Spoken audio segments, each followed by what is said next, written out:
Thank you, Angela, and good morning, everybody. I think, am I starting with a question for the audience? No? Maybe you... Oh, there we go. So I think you've all got the ability to vote for this question. So the question is, how many people do you think are currently signed up as Dementia Friends? So number 1, 700,899. Number 2, 1,968,145. Or 3, 1,155,793. So you can, I believe you can vote for that now.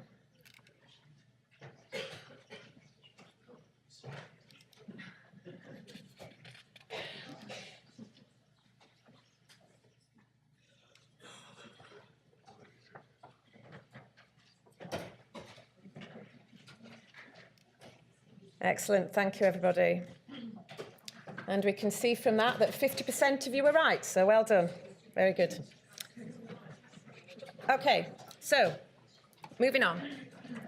So I'm going to talk about our Alzheimer Society's Dementia Awareness and Social Action Programme. And what I'm looking to cover, first of all, I'll talk to you about what the aims of the programme are. We'll talk a little bit about what Dementia Friends are and the impact this is having. How we're engaging organisations. Angela's already covered some of that, so I'll tell you a little bit more about that. Some of our dementia-friendly communities work, and then Gina and I and Angela will hopefully have some time to take some questions. So first of all, our initial aim is to create the dementia-friendly communities together, and that's with all of your help, with all of the organisations' help, and with everybody in the general public's help, to be able to improve the understanding of dementia and to change people's general perceptions of dementia. When we first developed this programme, we set ourselves what we thought was quite a challenging and ambitious target of reaching 1 million Dementia Friends, and there were a few organisations that kind of laughed at our ambition, I have to say. But we smashed it, and we smashed it with your help and with everybody else's help. And so now we've stretched that target, and now we want to create 4 million Dementia Friends by 2020. We also want to see over half of people living with dementia are living in a dementia-friendly community by 2020.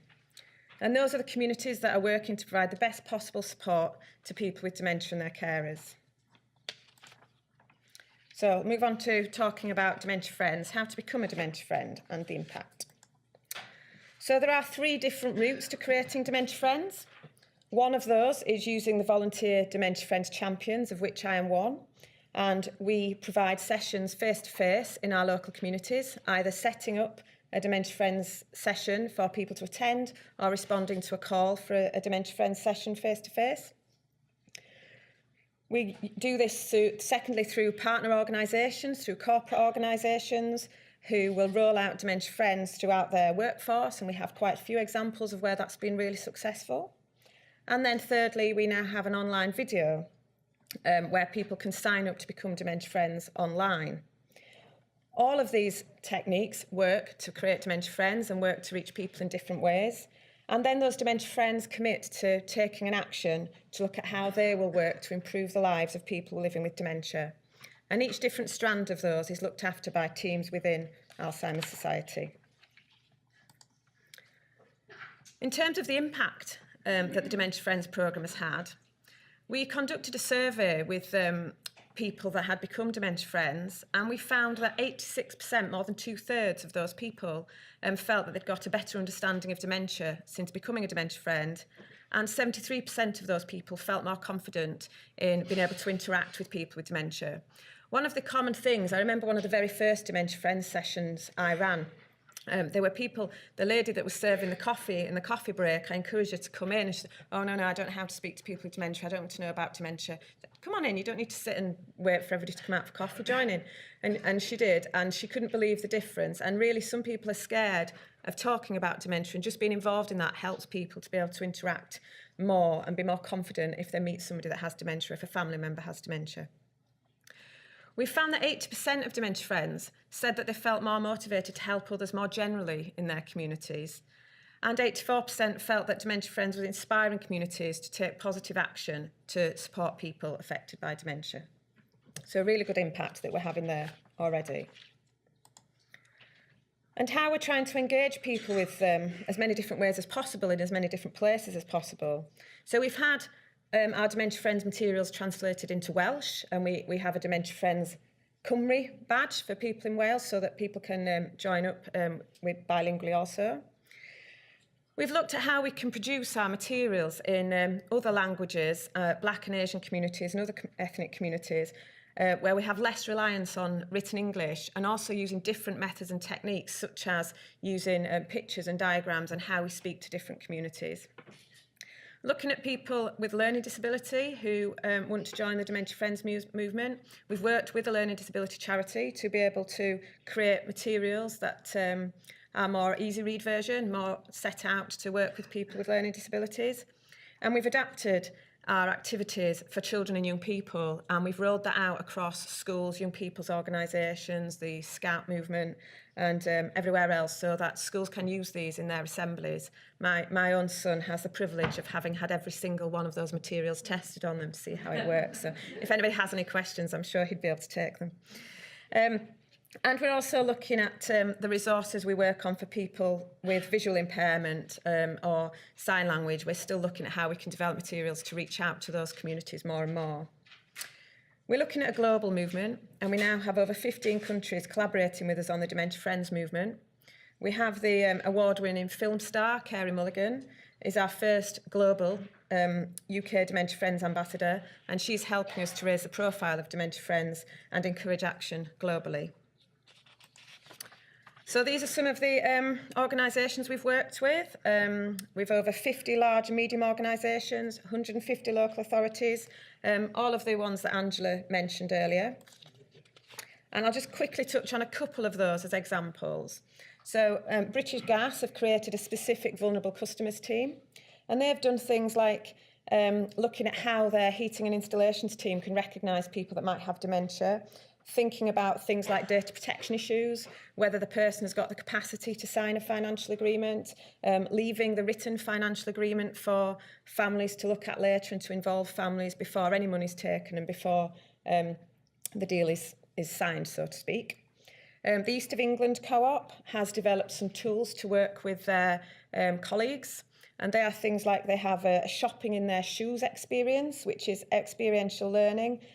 People can take on a weekly shop using what they call a GERT suit, which is apparently an ageing suit, to help people see how that might feel to them, and various other learning techniques. And they now have 3,000 of their employees are Dementia Friends. Dementia-friendly communities. So we've already touched on some of this, but this is looking at, we're aware that too many people living with dementia are not living as well as they should. People reporting feeling socially isolated, not able to get out and about and do the things that they used to enjoy. And so we're looking at how a dementia-friendly community can improve that experience for people and help people to find support within their communities to be able to continue to live independently. And an economic analysis that we did showed us that if we had dementia-friendly communities, they could save £11,000 per person per year by helping people to remain independent for longer and to stay out of care and have a better quality of life.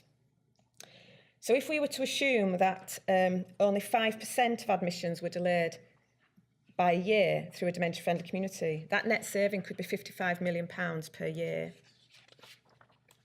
And then finally, I'm just going to touch upon a case study of Wigan. So Wigan, for those of you that don't know, is a working class town in Greater Manchester, population of 97,000 in the town centre and 318,000 in the wider borough. It was a major mill town and coal mining district, and 38% of those aged 16 to 74 had no academic qualifications, which is a figure significantly higher than the average for England. They became recognised as working towards becoming dementia friendly in June 2015 and have taken on a number of initiatives. So the picture on the bottom right is the residents and staff at a specialist care village that is called Belong Wigan, and they marked Remembrance Day with a poignant ceremony to open their new Remembrance Garden. They had designed with 102 handcrafted red poppies, and this was a touching tribute to the 100th year anniversary of the Battle of the Somme. The picture on the right in the middle shows Wrightington, that Wigan and Lee NHS Foundation Trust introducing a new initiative on the Standish ward at Wigan Infirmary. and this was to help and stimulate people living with dementia. The Wigan Dementia Action Alliance has increased membership from 24 in October 15 to 46 in July 16, and is developing networks and working together to help make Wigan more dementia friendly. And in May 2016, a celebration of Wigan Dementia Action Alliance was held to showcase those achievements of those members, and over 80 people attended, including people living with dementia and their families and carers, and representatives from over 30 organisations across the district that have become involved. So Wigan has over 100 Dementia Friends champions that have created over 4,400 Dementia Friends, and they are raising awareness with local communities, businesses, workplaces, the fire service, housing providers, schools, etc., etc. And one of the examples of that is of the 150 people living with dementia who received devices from Good Deeds Trust, 122 didn't have smoke alarms, and so referred to the Greater Manchester Fire and Rescue Service for a safe and well check. So the picture on the bottom left shows the community commitment, with the fire station, local bus companies and businesses showing the commitment to making Wigan accessible and supportive for people living with dementia. So Wigan have been recognised for their amazing hard work in winning the Dementia Friendly Town in the Dementia Friendly Awards in 2016. So I will stop there. I hope that's given you a good insight into what's going on, and I'll presumably move over there. Take a seat, Kathryn.